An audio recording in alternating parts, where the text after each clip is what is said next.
All right, I'm going to try and hold this at a good direction. Both of those speeches were really great. I'm kind of scared to follow them up, but, gotta speak. My name is Jack D'Angelo. I am one of the two current vice presidents of the Millburn High School GSA. I am a current junior at Millburn High School, and I am a trans bisexual woman. All right. So, my kind of exploration of my queer identity began at a pretty young age, I'd say around 5th grade. I had some kind of, I want to say I buried them a little bit, but I did have some feelings for one of my good friends. Still one of my good friends, that I felt were, I want to say, unnatural to me. It didn't feel right that I had romantic feelings for another boy. It felt strange. It was scary to me. In 5th grade, when all you're surrounded by is other 5th grade boys, gay becomes this kind of weird term that, as was said before, can be synonymous with kind of anything bad. If you get out in kickball, you could say, yeah, that was kind of gay. But, it implanted within that kind of silly rhetoric of that was this weird kind of deterrent, I felt, from more deeply exploring those feelings.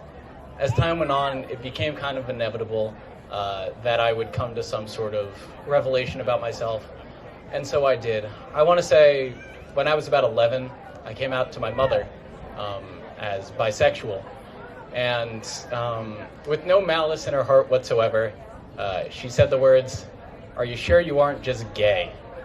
And with that, I thrust myself back into the closet for a pretty extended period of time. I played it off in any way that I could, including saying that it was a, quote, social experiment, which usually that happens with more than one person who's your mother.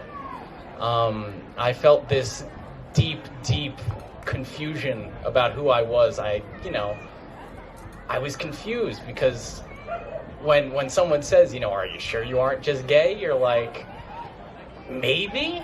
I was like 11. I didn't really know what to do with myself. And so after pushing myself deep back into the closet, I spent maybe the next 2 years just sitting in those kind of deep emotions. I questioned, I really didn't have much exposure to other queer youth. So a lot of it was the internet, really, but near the tail end of 9th grade, I came out again to my parents, this time more resolute, and it came by accident. On Valentine's Day, I said the most self-incriminating words of all time, and "I don't need a man." When I said that on Valentine's Day, outing myself to my parents, my brother, my sister, and I also think my grandma. A week later, my dad put me on the couch and he asked me, "Jack, are you gay?" And this time, I said, "I kind of." Obviously, bisexuality was a concept that I wouldn't say was foreign, but it was a little harder to understand sometimes for older folks. But I do remember one thing that is really important. There was a yearning to understand in my dad. He didn't want to reject it. He didn't want to be, "Are you just gay? Are you sure you aren't just straight? Are you just confused?" He wanted to know, and that was really helpful, I guess. About a week later, came out to my mom.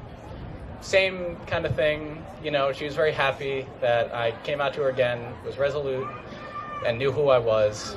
Next morning, came out to my brother and sister, and after that, I would have loved to say it was just smooth sailing from there on out. Nice, easy cruise with being a bisexual guy. But that's not really how things turned out. Last January, I have the exact date, January 30th, 2021. I was sitting in the back of the car in a ShopRite parking lot when I started thinking about gender. And I came to the conclusion that I was not cis. I was not a boy. And with that comes a lot more confusion to me than the sexuality did, because with this new understanding of what my gender could be, I felt I was afraid. It's terrifying to think about everything that has happened for all of the formative years of your life and think through a new lens. Was this fake? Did I miss something? I mean, like, I came to this conclusion stereotypically very late.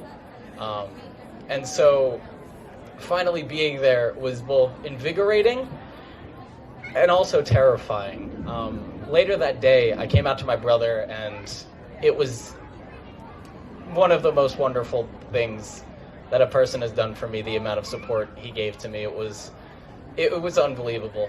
I came out to my sister as well, and explaining to my parents at the dinner table, about being trans was not easy, but again, there was the yearning to understand that characterized why my parents are such, pillars of support in my life. They're my rocks, and I love them for that. As time went on, I came out to my friends.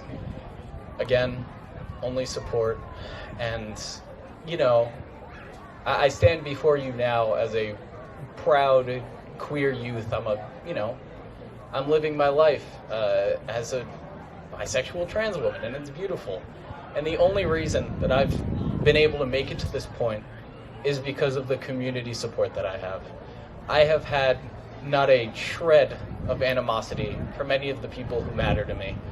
And, even in my darkest moments, even when I felt as though I was at rock bottom and there was nowhere I could go besides even further down, I had other people to be there for me and help me.